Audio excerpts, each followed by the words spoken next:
Vatsala Palace brings you English short stories. Hope you like them. Let's watch the video.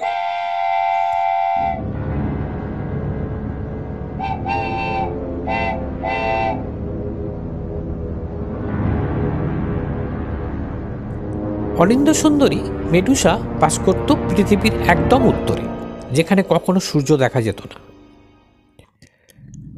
অনেক ছোটবেলাতেই নিজেকে দেবী অ্যাথেনার সেবায় উৎসর্গ করেছিল স্বর্ণকেশী মেডুসা। তাই ধর্মযাজিকা হিসেবে নিয়োজিত হয়েছিল দেবীর মন্দিরে।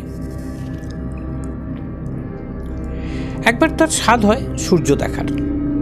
দেবী আথেনার কাছে অনুমতি চাইতে গেল, কিন্তু দেবীর মর্জি বলে কথা, সেপ না করে দিল।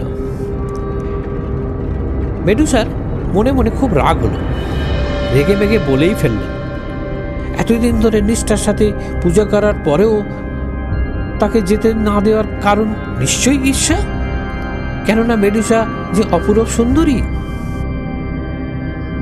মেডুসার এহেন মন্তব্যে অ্যাথেনা ভয়ানক ক্রুদ্ধ হয়ে গেলেন। তিনি তাকে অভিশাপ দিলেন, যে রূপ নিয়ে তোমার এত অহংকার, সে রূপই হারিয়ে যাবে। শুধু তাই নয়, তোমার দিকে যে তাকাবে সে নিষ্প্রাণ পাথরে পরিণত হয়ে যাবে। সাথে সাথে মেডুসার দুধে আলতা গায়ের রং বদলে সাপের মতো সবুজ হয়ে যায়, চামড়া হয়ে যায় আঁশটে, মাথার ঘন চুল পরিণত হয় হাজার হাজার বিষাক্ত সাপে।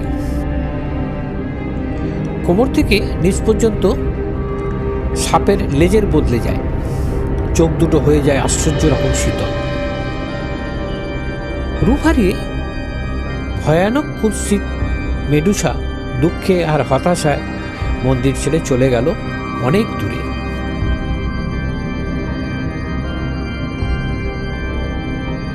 মানসিক শান্তি লাভের আশায় ঘুরে বেড়াতে লাগলো গহীন জঙ্গলে। মাথা থেকে সাপ খসে পড়তে লাগলো মাটিতে। কথিত আছে সেটি পড়েছিল আফ্রিকায়, এবং এরপর থেকেই আফ্রিকা বিষাক্ত সাপেদের অন্যতম একটি আবাসস্থল হয়ে দাঁড়ায়। মেডুসার সাথে সবসময় থাকতো লম্বা একটি ধনুক, পিঠে থাকতো তীর, তবে সবচেয়ে বড় অস্ত্র ছিল তার চোখ জোড়া।